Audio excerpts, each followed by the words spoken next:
सुप्रभातम बच्चों, अपन ने पिछले 2 वीडियोज के अंदर शेखावाटी विश्वविद्यालय के द्वारा अपने बीए पार्ट फर्स्ट के संस्कृत साहित्य प्रश्न पत्रों में क्या पाठ्यक्रम रखा गया है, कौन कौन सी पुस्तकें किस प्रश्न पत्र में होंगी, इसके बारे में विस्तृत अध्ययन किया है। सबसे पहले तो आप सबको धन्यवाद कि आपने संस्कृत साहित्य को अपने ऐच्छिक विषय के रूप में चयन किया है।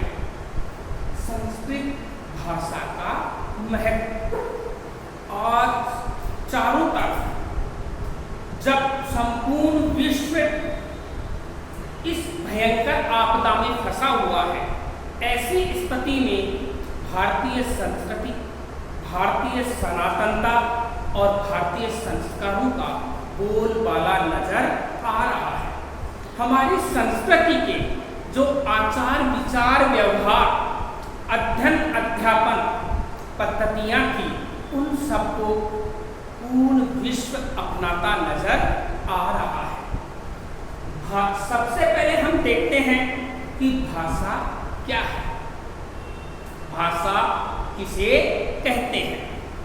बहुत बार हमने देखा है कि व्यक्ति अपने विचार अच्छी तरह समझता है, लेकिन अपने विचारों को हूबहू सामने वाले को समझा दे और सामने वाले की भावनाओं को, विचारों को खुद समझ ले। कहने का अभिप्राय, विचारों के आदान प्रदान का जो माध्यम है वो भाषा कहलाता है। भाषा के माध्यम से ही हम हमारे विचार सामने वाले तक पहुंचाते हैं और सामने वाले के विचारों को समझ पाते हैं। और इस माध्यम में उत्कृष्ट शैली, उत्कृष्ट लिपि और उत्कृष्ट संसाधन युक्त भाव भावनाओं से भरी हुई भाषा कौन है? संस्कृत भाषा है। ये भाषा भारतीय संस्कृति की, भारतीय साहित्य की आत्मा है। इसके अंदर मानव जीवन की सुदूर क्षेत्र की विचारशील, स्मरणशील, विवेकशील संवेदनाएं समाई हुई हैं।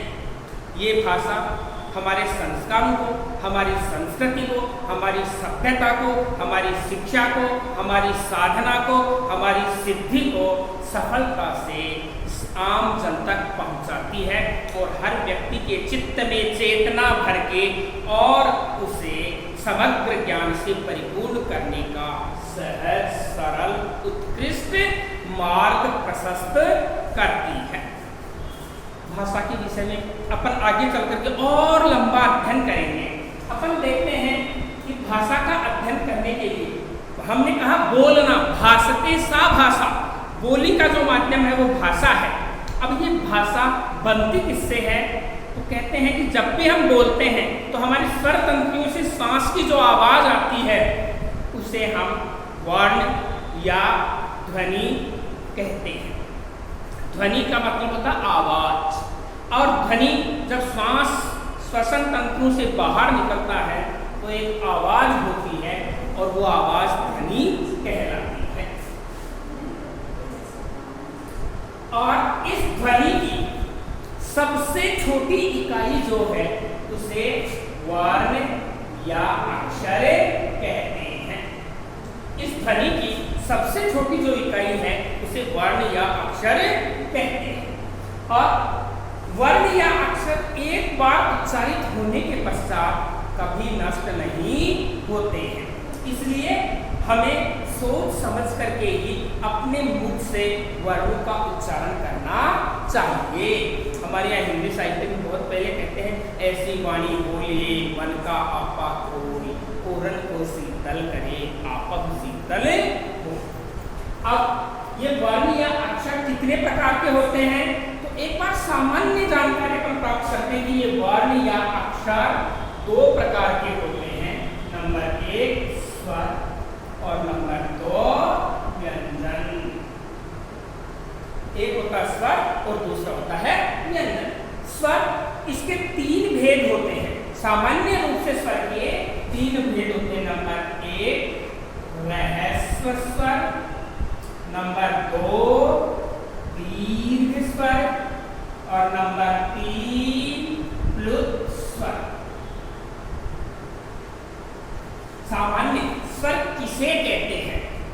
जिन वर्णों का उच्चारण हम स्वतंत्र रूप से करते हैं, जिन वर्णों का उच्चारण करने में अन्य किसी की सहायता की आवश्यकता नहीं होती है, उन्हें स्वर कहते हैं। स्वर तीन प्रकार के होते हैं, रहस्व, दीर्घ, प्लुत। रहस्व स्वर में न्यूनतम उच्चारण काल वाले स्वरों को रहस्व कहते हैं। रहस्व का दुगुना काल जिसमें लगता है उसे दीर्घ स्वर कहते हैं, और रहस्व का तिगुना समय जिसमें लगता है उसे प्लुत स्वर कहते हैं। फिर इसके दो भेद होते हैं, अनुनासिक और अननुनासिक। फिर तीन भेद होते हैं, उद्दात, अनुद्दात और स्वरी। इन सब का अपन संज्ञा प्रकरण में विस्तृत अध्ययन करेंगे। आगे है लिंग, वचन, पुरुष।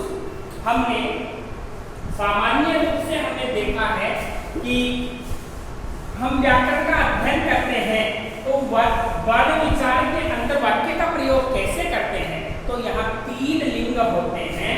नंबर 1 पुल्लिंग, नंबर 2 स्त्रीलिंग और नंबर 3 नपुंसक लिंग। पुल्लिंग, स्त्रीलिंग और नपुंसक लिंग। वचन भी तीन होता है। अगर एक के लिए कहना होता है तो एक वचन, दो के लिए कहना होता है तो द्विवचन, और सबको सम्मिलित करना होता है तो बहुवचन। एक वचन, द्विवचन और बहुवचन। पुरुष तीन होते हैं। नंबर 1 प्रथम पुरुष, नंबर 2 मध्यम पुरुष और नंबर 3 उत्तम पुरुष। प्रथम पुरुष, मध्यम पुरुष, उत्तम पुरुष। अब जैसे इनमें शब्दों का प्रयोग कैसे होता है, तो प्रथम पुरुष में जैसे पुल्लिंग के लिए हम कहते हैं सह, एक वचन भी।